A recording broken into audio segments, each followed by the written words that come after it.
नमस्कार बच्चों, आपका मेरे चैनल हिंदी गुरु और गाइड डॉक्टर सिंह में स्वागत है। बच्चों, आज मेरी चर्चा का विषय है, मैं आज इस वीडियो में समास के बारे में बताने जा रहा हूं। व्याकरणिक श्रृंखला के अंतर्गत दूसरे विषयों पर चर्चा की जा चुकी है। आज की चर्चा का मुख्य विषय है समास। बच्चों, समास के बारे में आपने पिछली कक्षाओं में बहुत कुछ पढ़ा होगा। पुनः एक बार उसकी पुनरावृत्ति हो ताकि आप भली भांति समास को समझ सकें कि समास क्या है और उसकी व्याकरण में क्या उपादेयता है। बच्चों, बखूबी हम जानते हैं कि शब्द निर्माण की प्रक्रिया में उपसर्ग और प्रत्यय के साथ समास का भी योगदान है। समास के योगदान को कदापि भुलाया नहीं जा सकता। यहाँ हम समझने का प्रयास करेंगे कि आखिर समास क्या है। सबसे पहले मैं बच्चों बताऊं कि समास जो शब्द है उसका अर्थ क्या होता है। समास सम और आस दो शब्दों के मेल से बना है, जिसका अर्थ होता है पास रखना, छोटा करना, संक्षिप्त करना। समास का प्रयोग व्याकरणिक तौर पर क्यों किया जाता है, इसका एक मुख्य कारण है और वह है कि भाषा की रमणीयता कायम रहे, भाषा संक्षिप्त हो। जैसे कि राजा का महल,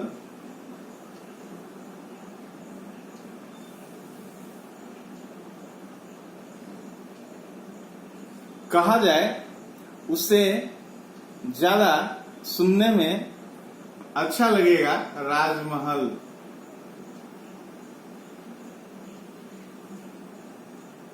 यानी ये बातें स्पष्ट है कि समास के प्रयोग से पदों में संक्षिप्तता आती है, शब्दों में संक्षिप्तता आती है। यहाँ यदि शब्द और पद का प्रयोग किया जाए तो आप असमंजस की स्थिति में नहीं जाएंगे, क्योंकि शब्द ही पद होता है जब उसका व्याकरणिक प्रयोग होता है। यहाँ भी हम बखूबी देख रहे हैं कि राजा का महल, राजा भी एक पद है, महल भी एक पद है, दोनों मिलकर के राजमहल बन रहा है। तो सबसे पहले यहाँ जानना जरूरी है बच्चों कि समास का शाब्दिक अर्थ क्या है। तो मैंने बताया कि समास का शाब्दिक अर्थ है पास रखना।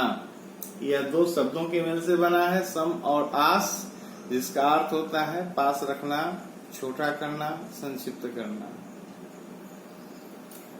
समास की परिभाषा भी बहुत सारी पुस्तकों में दी गई है, बखूबी आपने देखा होगा, ये कोई नई बात नहीं है। लेकिन चूंकि यह विषय आपके लिए ज्यादा ग्राह्य हो, आप बखूबी इसे ठीक से समझें, इस उम्मीद के साथ, इस उद्देश्य के साथ मैं इस वीडियो में इस विषय को लेकर आया हूं, ताकि आपको समास समझने में कोई परेशानी न हो, कोई दुविधा न हो, कोई असमंजस की स्थिति न हो। आप बहुत ही आसान तरीकों से समझ जाएं कि समास क्या है। समास की परिभाषा है बच्चों कि समास वह शब्द रचना है जिसमें अर्थ की दृष्टि से परस्पर स्वतंत्र संबंध रखने वाले दो या दो से अधिक शब्द किसी स्वतंत्र शब्द की रचना करते हैं। यानी ये बिल्कुल साफ है कि समास में दो शब्दों का मेल होता है, दो पदों का मेल होता है। अब इसे उदाहरण के माध्यम से हम भली भांति समझेंगे कि आखिर समास क्या है। जैसे यहाँ उदाहरण के तौर पर हमने लिखा है माता पिता। माता अलग है, पिता अलग है बच्चों, दोनों स्वतंत्र हैं, लेकिन दोनों मिलेंगे। मिलने के बाद क्या हुआ, माता पिता एक समस्त पद की रचना हुई। माता और पिता दोनों मिले और मिलने के बाद एक समस्त पद की रचना हुई।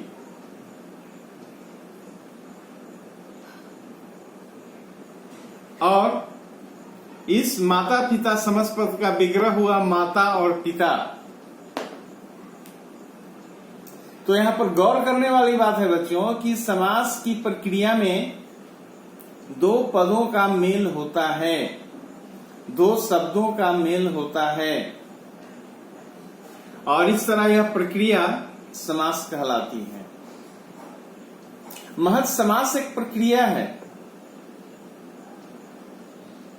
जहां पदों का मेल होता है और वाक्य में अर्थ में सौंदर्य उपस्थित होता है, गांधीर्य उपस्थित होता है।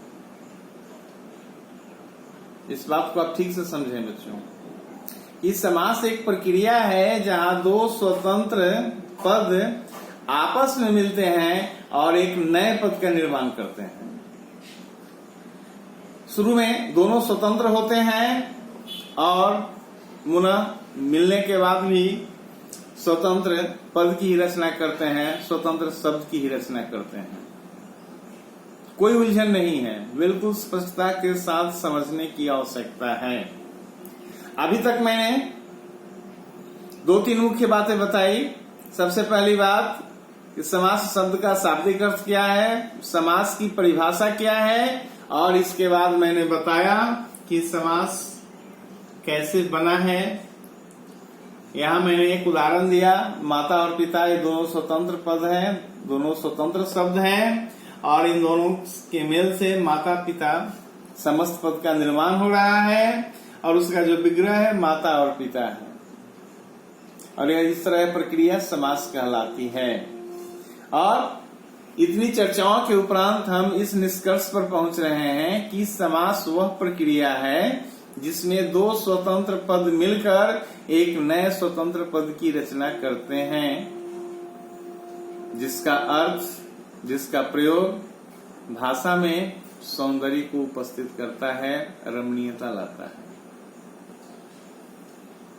साथ ही साथ उन दोनों के मिलने से एक नए शब्द, एक नए पद का निर्माण भी हो जाता है। ठीक उसी तरह जैसे कि उपसर्ग और प्रत्यय के मेल से शब्दों का निर्माण होता है, समास में भी पदों के मेल से, शब्दों के मेल से नए शब्द का निर्माण होता है। यानी एक तरह से ये कहा जाए कि समास शब्द निर्माण की एक प्रक्रिया ही है। यानी शब्द के निर्माण में समास का महत्वपूर्ण योगदान है, जिसे कतई विस्मृत नहीं किया जा सकता। तो बच्चों, इतनी चर्चा के उपरांत समास से जुड़ी और हम दूसरी बातों की चर्चा करने के क्रम में आगे बढ़ेंगे, और वह है, जैसा कि मैंने पहले बताया कि माता पिता दोनों स्वतंत्र हैं और मिलकर एक समस्त पद का निर्माण कर रहे हैं। माता पिता, जिसे योजक चिन्ह के द्वारा लिखा गया है। अब यहाँ ये भी जानना जरूरी है कि जो समस्त पद बना माता पिता, इसमें दो पद हैं। पहले वाले पद को पूर्व पद और बाद वाले पद को उत्तर पद कहते हैं। यानी जो पद पहले आता है पूर्व पद कहलाता है, और जो पद बाद में आता है उसे उत्तर पद कहते हैं। बिल्कुल साफ है, पूर्व का पहले, उत्तर का बाद में। तो इस तरह बखूबी हम समझ गए कि समस्त पद में दो पद होते हैं। पहले वाले पद को पूर्व पद कहा जाता है, बाद वाले पद को उत्तर पद कहा जाता है। कोई उलझन नहीं है बच्चों, ये बखूबी समझने की बात है कि आखिर समस्त पद में क्या होता है और समस्त पद किसे कहते हैं। पुनः एक बार मैं बताऊं कि दोनों पद जब आपस में मिलते हैं तो समस्त पद का निर्माण होता है, और समस्त पद में दो पद होते हैं। पहले वाले पद को पूर्व पद कहते हैं, बाद वाले पद को उत्तर पद कहते हैं। कोई उलझन नहीं होनी चाहिए बच्चों। और समस्त पद का जो विग्रह होता है उसे समास विग्रह कहते हैं। जैसे आपने देखा माता पिता, ये समस्त पद है और इसका विग्रह हुआ माता और पिता। तो यहां पर गौर करने वाली बात है कि समास की प्रक्रिया में दो स्वतंत्र पदों का मेल हो रहा है और एक नए स्वतंत्र पद का निर्माण हो रहा है, और यह प्रक्रिया समास कहला रही है। मैंने इससे पहले भी कितनी बार इस बात की चर्चा की कि समास महज एक शब्द निर्माण की प्रक्रिया है, और मैंने बताया कि समस्त पद का निर्माण कैसे हो रहा है और समस्त पद में जो पद हैं मौजूद उनकी स्थिति क्या है। पहले पद को पूर्व पद, बाद वाले पद को उत्तर पद हमने नाम दिया और यही दिया जाना चाहिए। और इसके बाद मैंने यह बताया कि समस्त पद के जो विग्रह की प्रक्रिया है वह समास विग्रह कहलाती है, और जब विग्रह होती है उसमें विभक्तियों का प्रयोग हुआ करता है, बखूबी आप जानते हैं, योजक का प्रयोग हुआ करता है। तो इतनी बातें स्पष्ट हो गई बच्चों कि समास क्या है, समास का निर्माण कैसे हुआ है, समास में कितने पद होते हैं और वह प्रक्रिया समास कैसे कहलाती है, और जब दोनों पद मिलते हैं और जिस नए पद का निर्माण होता है उसे समस्त पद कहा जाता है, और समस्त पद के विग्रह की प्रक्रिया को समास विग्रह कहा जाता है। ये हर एक अलग अलग जो स्टेज है, अलग अलग जो स्थितियां हैं, इसे बखूबी आपने समझा, इसमें आपको परेशानी नहीं हुई होगी। यानी हम इस बिंदु पर पहुंचते हैं कि समास के लिए दो पद आवश्यक हैं। इन चीजों को गौर करने की आवश्यकता है। यहाँ पर मैंने जो संक्षिप्त में जो कुछ आवश्यक बातें लिखी है ये आपके मस्तिष्क में होनी ही चाहिए, जिसमें जो पहला तथ्य है कि समास के लिए दो पद अनिवार्य है, दो पद जरूरी है समास बनने के लिए। समास होने पर दोनों मिलकर संक्षिप्त रूप धारण करते हैं, बिल्कुल सही बात है, दोनों मिलकर संक्षिप्त रूप धारण कर लेते हैं, उनका आकार छोटा हो जाता है। इसलिए भाषा में समास का प्रयोग होता है ताकि ज्यादा शब्दों के स्थान पर हम कम शब्दों से काम चलाएं और फिर समय की बचत हो, वाक्य का जो स्वरूप है देखने में काफी बढ़िया लगे, अलंकारिक लगे, और जो अर्थ है उसकी रमणीयता है, जो वाक्य है उसकी रमणीयता बनी रहे। भाषा को उत्कृष्ट रूप देने के लिए समास का प्रयोग होता है, ठीक उसी तरह जैसे कि उपसर्ग और प्रत्यय का प्रयोग हुआ करता है। यानी शब्द निर्माण की भूमिका में समास की उपादेयता, उपयोगिता कम आंकी नहीं जा सकती। ये बखूबी समझने की आवश्यकता है, जानने की आवश्यकता है। तो पहली जो मुख्य बात थी मैंने बताया कि समास के लिए दो पद जरूरी हैं। दूसरी जो मुख्य बात है, समास होने पर दोनों मिलकर संक्षिप्त रूप धारण कर लेते हैं। और तीसरी मैंने मुख्य बात बताई कि समास प्रक्रिया के बीच विभक्ति का लोप हो जाता है। यानी जब समास प्रक्रिया होती है, समस्त पद का निर्माण होता है, विभक्ति गायब हो जाता है, छूमंतर हो जाता है। विभक्ति पुनः कब वापस आता है? जब समास विग्रह होता है। समस्त पद की स्थिति में विभक्ति नहीं होता। तो ये जो मुख्य आवश्यक बातें हैं ये हमें जानने की आवश्यकता है। हम बखूबी समास को कभी भूल नहीं पाएंगे। समास को इंग्लिश में कंपाउंड कहते हैं, जैसा कि मैंने लिख दिया है पहले ही। अब जब हम जान गए कि समास क्या है, समास के पद कौन कौन से हैं, पूर्व पद और उत्तर पद, समस्त पद का निर्माण कैसे होता है, समास की प्रक्रिया क्या है और समास विग्रह क्या है, तमाम इन चर्चाओं के उपरांत जब हम आगे बढ़ेंगे तो उस कड़ी में ये बात की चर्चा होगी कि आखिर समास के कितने भेद होते हैं। तो आपकी जानकारी के लिए बच्चों मैं बताऊं कि समास के मुख्यतः 6 भेद हैं। पहला है अव्ययी भाव समास। गौर करेंगे आप, समास के मुख्यतः 6 भेद हैं, जिसमें मैंने बताया पहला अव्ययी भाव समास, दूसरा बताया मैंने तत्पुरुष समास, तीसरा बताया मैंने कर्मधारय समास, चौथा मैंने बताया द्विगु समास, पांचवा बहुब्रीहि समास और छठा द्वंद्व समास।